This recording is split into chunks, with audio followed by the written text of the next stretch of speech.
Hello friends, नमस्कार। मैं प्रकाश आप सभी का लाइट ये चैनल पर स्वागत करता हूं। आज फिर उपस्थित हूं कुछ नए वीडियोस को लेकर, कुछ महत्वपूर्ण प्रश्नों को जिसको हम आज डिस्कस करने वाले हैं, जो प्रतियोगी परीक्षाओं के लिए काफ़ी इम्पोर्टेंट है। तो देर न करते हुए मैं इस सेशन को स्टार्ट करना चाहूँगा। चलिए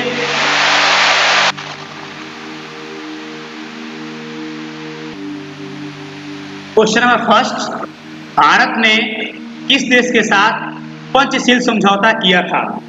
ऑप्शंस हैं पाकिस्तान, बांग्लादेश, चीन या नेपाल।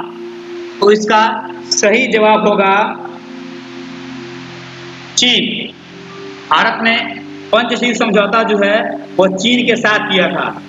29 अप्रैल 1954 को पंचशील या शांतिपूर्ण सह-अस्तित्व के 5 सिद्धांत पहली बार औपचारिक रूप से चीन और भारत के तिब्बत क्षेत्र के बीच व्यापार और व्यावहारिक के समझौते में शामिल थे।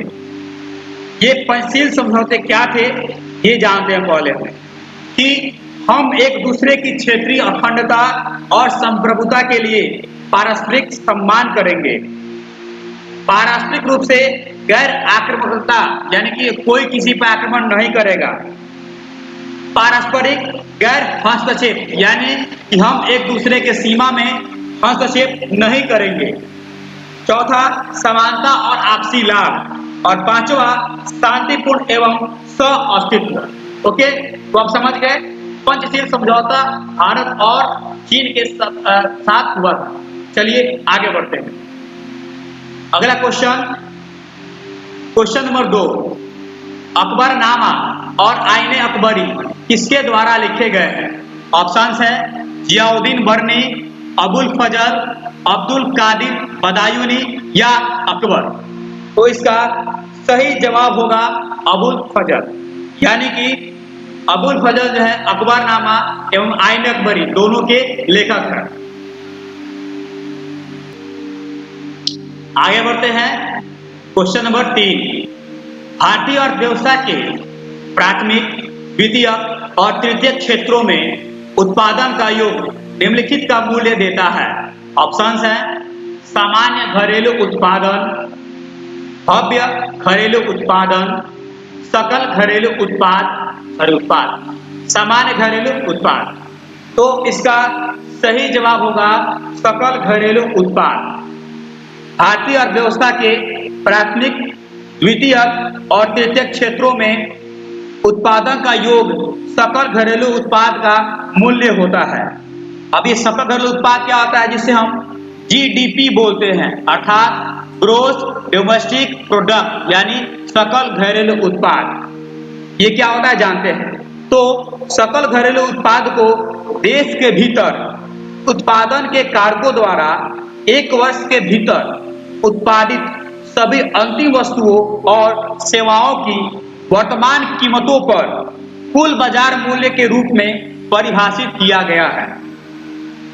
इस जीडीपी का कार्य क्या क्या होता है?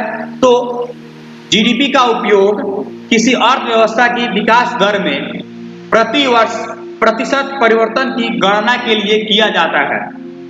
यह एक मात्रात्मक पहलू है और इसका आकार अर्थव्यवस्था की आंतरिक शक्ति का अनुमान देता है। इसका उपयोग IMF और विश्व बैंक द्वारा अपने सदस्यों का तुलनात्मक विश्लेषण करने के लिए किया जाता है। चलिए आगे बढ़ते हैं। क्वेश्चन नंबर 4, बिहार से संबंधित इनमें से किस व्यक्ति को मरणोपरांत पद्मश्री पुरस्कार 2020 से सम्मानित किया गया था? ऑप्शंस हैं मनोज दास, वशिष्ठ नारायण सिंह, थंगवल जैन और रघुवंश नारायण सिंह। तो इसका सही जवाब होगा वशिष्ठ नारायण सिंह। वशिष्ठ नारायण सिंह को मरणोपरांत पद्मश्री पुरस्कार दिया गया था और ये बिहार से बिलोंग करते हैं। वशिष्ठ नारायण सिंह एक भारतीय अकादमिक थे। उन्हें मरणोपरांत 2020 में भारत के चौथे सर्वोच्च नागरिक पुरस्कार पद्मश्री से सम्मानित किया गया था। ये बचपन से ही काफी विलक्षण प्रतिभा के थे। इन्होंने 1969 में अपनी PhD पूरी की। उन्होंने 1960 से लेकर 1970 के दशक में विभिन्न संस्थानों में गणितज्ञ पढ़ाया। इन्होंने गणित के कौशल से कई लोगों को आश्चर्यचकित किया। इसके अतिरिक्त इन्होंने नासा के साथ भी काम किया। नासा जो इसरो स्पेस एजेंसी है अमेरिका की, उसमें इन्होंने काम किया। चलिए आगे बढ़ते हैं अगले प्रश्न की ओर। क्वेश्चन नंबर 5, बारदोली किसान सत्याग्रह के नेता कौन थे? ऑप्शंस हैं टीटी कृष्णाचारी, बलदेव सिंह, अब्दुल कलाम आजाद या वल्लभ भाई पटेल। तो इसका सही जवाब होगा सरदार वल्लभ भाई पटेल। आधुनिक गुजरात में बारदोली तालुक जो था, एक एरिया था, 1925 में बाढ़ और अकाल की चपेट में आ गया, जिससे फसल की उपज पर प्रतिकूल प्रभाव डाला। इससे किसान आर्थिक रूप से काफी ज्यादा प्रभावित हुए। किसानों की दुर्दशा को नजरअंदाज करते हुए बॉम्बे प्रेसिडेंसी ने कर की दरों में 22% की वृद्धि की। सोचिए उस समय 22% जो है कर में बढ़ोतरी अंग्रेजों ने कर दिया। गंभीर स्थितियों के बदले करों में इस अन्यायपूर्ण वृद्धि की समीक्षा के लिए नागरिक समूहों और किसानों की याचिकाओं और अपील के बावजूद सरकार ने कर संग्रह के साथ आगे बढ़ने का फैसला लिया। इसके विरोध में बारदोली के किसानों ने सरदार वल्लभ भाई पटेल को आंदोलन करने के लिए आमंत्रित किया, जिसमें सभी ने करों का भुगतान नहीं करने का संकल्प लिया। पटेल के नेतृत्व में बारदोली के किसानों ने संशोधित कर देने से बिल्कुल मना कर दिया। इसी के बाद बारदोली की महिलाओं ने ही सरदार वल्लभ भाई पटेल को सरदार की उपाधि दी थी। चलिए आगे बढ़ते हैं अगले प्रश्न की ओर। क्वेश्चन नंबर 6, शरीर में आयरन की कमी के कारण क्या होता है? ऑप्शंस है रतौंधी, उच्च रक्तचाप, एनीमिया या मधुमेह। तो इसका सही जवाब होगा एनीमिया। आयरन की कमी से एनीमिया नामक रोग होता है। हीमोग्लोबिन बनाने के लिए हमारे शरीर को एक निश्चित मात्रा में आयरन की आवश्यकता होती है, वह पदार्थ जो हमारे पूरे शरीर में ऑक्सीजन ले जाता है। चलिए आगे बढ़ते हैं। क्वेश्चन नंबर 7, खुदीराम बोस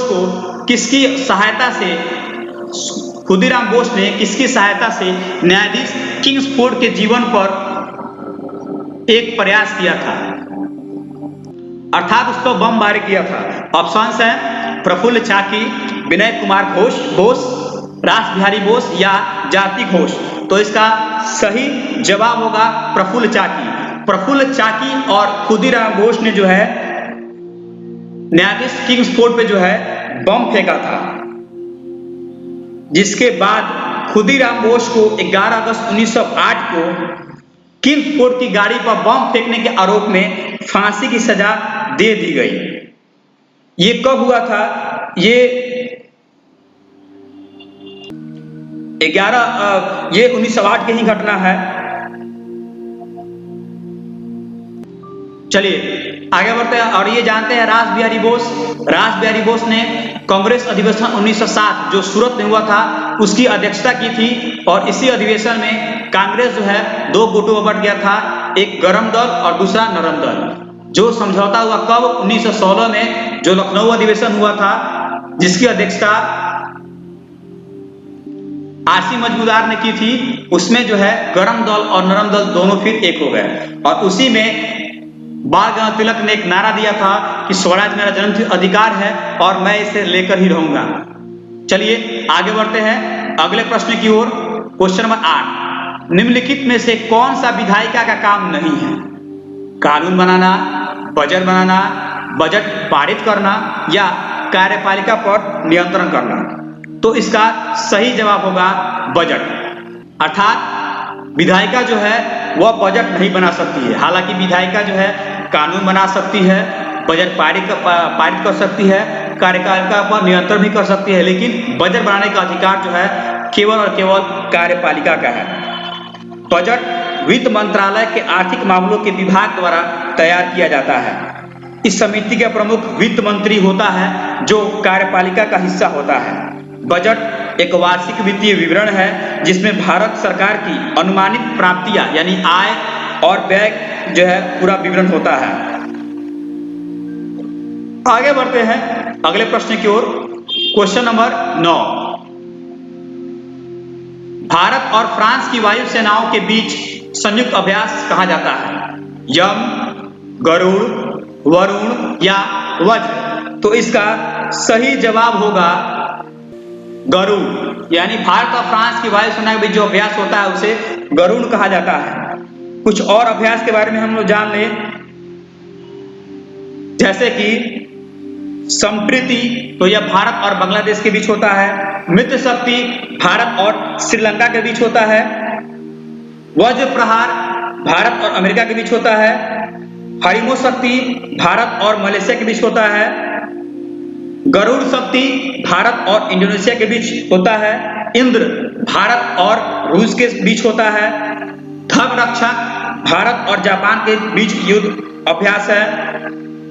घुमंतु हाथी भारत और मंगोलिया के बीच युद्ध अभ्यास है। खंजर भारत और किर्गिस्तान के बीच युद्ध अभ्यास है। चलिए आगे बढ़ते हैं लास्ट क्वेश्चन की ओर। हिरोशिमा पर गिराए गए परमाणु बम का कोड नाम क्या है? ऑप्शंस हैं little man, fat man, thin boy या बिग बॉय। तो इसका सही जवाब होगा